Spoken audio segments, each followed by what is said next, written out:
Love when your stupidity gives me a chance to teach. So, there was a comment trying to make me feel bad saying that they were calling you a peacock because only male peacocks have colorful feathers. So they were calling you a man. No. No, no. Both male and females have colorful plumage and feathers.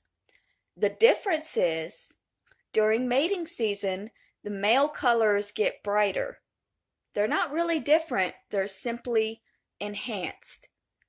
It's a way for them to find a mate. But to say that female peacocks don't have colorful quills, is that what they're called? I don't know. That's simply untrue. All peacocks have colors. Now, as for the idea that I've been mistaken for a man, I'm fine with that. I actually am. I have been misgendered many times, and the only time it ever hurt me was once when I had a friend in Florida who was transgendered. It was a man living as a female, and she dressed me up one night and took me to a gay bar, which I had never been to before.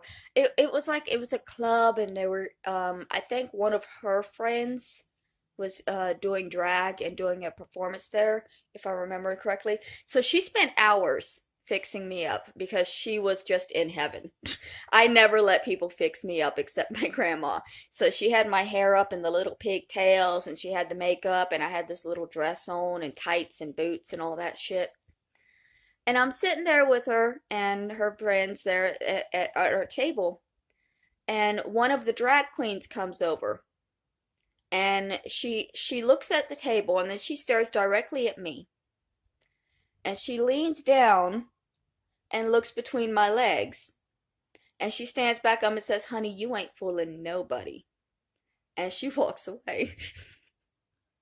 That one hurt.